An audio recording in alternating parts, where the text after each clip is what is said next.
Oh, it was good. I felt like it came at a very good time for our guys to get some time off, get their legs back, get some guys healthy that were banged up, and at the same time, stayed in the weight room all week. Had 3 good days of practice, and I thought from a practice standpoint, you get some time to work on some fundamentals and a little bit of scheme stuff, but we were able to still be physical in those 3 days. Got a lot of the guys that haven't had a whole lot of game reps, scrimmage reps for 3 days, so they get some actual football and live tackling in from that standpoint as well. So I thought overall the week was good for us. Yeah, I mean, I think that you're developing leadership every single day. It doesn't matter what time of the year it is. Sips is a great leader, still is, and losing that is never easy. But I felt like our senior class, our leadership council, we've got great leaders on the football team outside of him. So that part's something that we work on every day. But we've always had good leadership from the other positions. Yeah, they played a tough schedule up to this point. A couple of different ranked teams. They've been in every game. They're athletic. Wayne's always athletic. I felt like we were in the same situation a year ago where the records might not have matched each other, and we go down there and end up losing to them. So it's GLIAC football now. Everybody's good. So they've got talent at all their positions, and they're trying to figure some stuff out the same way that we are and everybody else is, and play multiple cues. They got guys in different spots defensively that, we're trying to figure out who's going to be playing where. But at the end of the day, right, the most important thing is our execution and what we're doing. We know they're going to have talent, so our guys are going to have to show up. Yeah, I don't know that it's any more difficult than anybody. I just think it's the league. Everybody's got talent.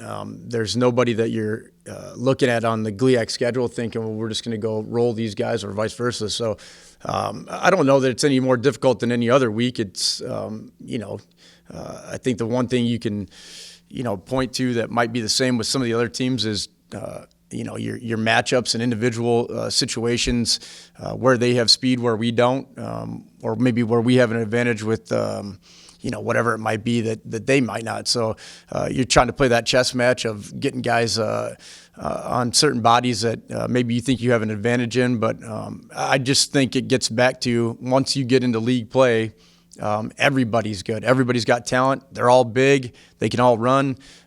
So it's just a matter of, can you execute your game plan better than the other team and take care of the football, maybe get them to turn it over a couple of times, but you're always looking for breaks when you're playing teams that are evenly matched.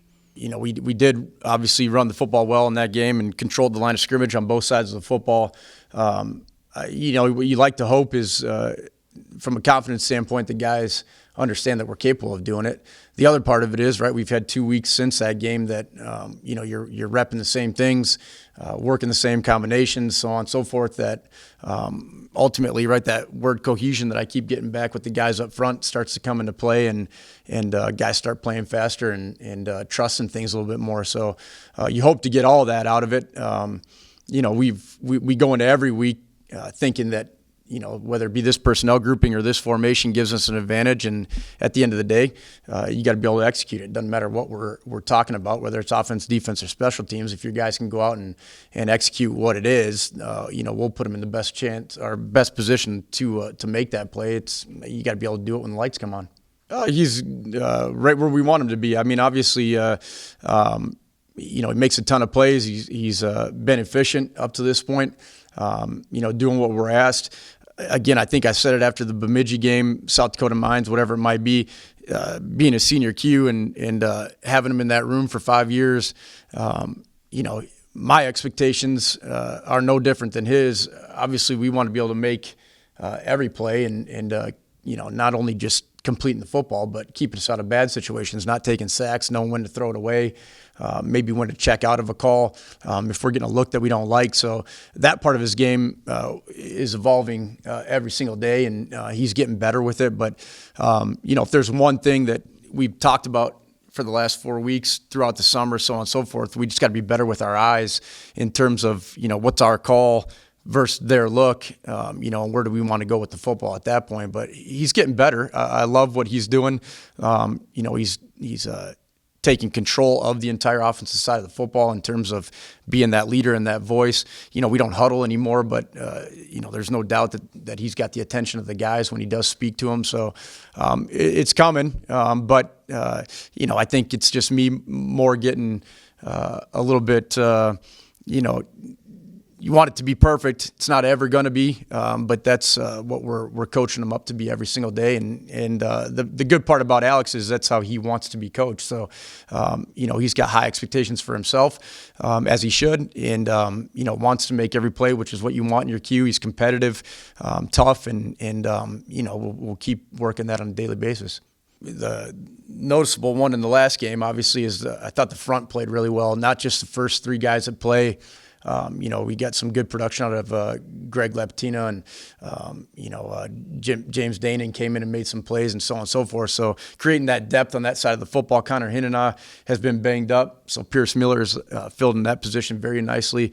I think it makes it easier on the second level, no matter what you're talking about, when the front does what we did a week ago. So obviously you're getting into league play now. You're going to see bigger bodies, faster bodies, and so on. So we got to do a job up front to where the guys at the second level can be able to fit it up and get to the football, where we don't get O-linemen to the second level that are on top of our guys. That's when things get tough, and then you're relying on the back end to make plays at that point. So like everything those guys are doing on that side of the football, it's no different than the offensive side. We've got some things that we got to get shored up on that side of the football, whether it be with run fits, getting pressure to the queue.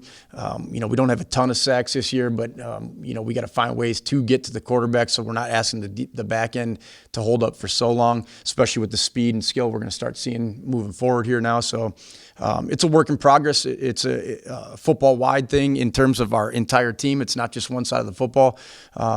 But I love the way our guys have approached, the meeting rooms and the practices, this entire fall in terms of, we've got smart kids on our team. They see where we have our deficiencies and where we need to get things cleaned up at. And, there's enough pride in the locker room that they want to get that fixed as well. Yeah, I don't feel like it was a concern last week, to be honest. I thought our guys approached the bye week exactly how you would want it to be. The one thing that you're concerned about as a staff is when you give them days off, what it's going to be like when we get back on the field. I thought yesterday our energy and our effort was really good. You could tell there were some guys that were still on vacation from a mental standpoint. It wasn't all bad, but shaking out the cobwebs of having 3 days off is one thing that you always, is a benefit of giving them days off to rest them and get their bodies back. Better than, the mental lapse that might come. And, so it wasn't terrible yesterday. We got to be sharper today from the mental standpoint, but the energy, the enthusiasm that the guys approached it with, I think the days off helped them from that standpoint. And guys were flying around. So we'll get them back from a mental standpoint today, and hopefully that doesn't hurt you. Yeah, I think it's a valuable thing anytime you can get alums around the guys.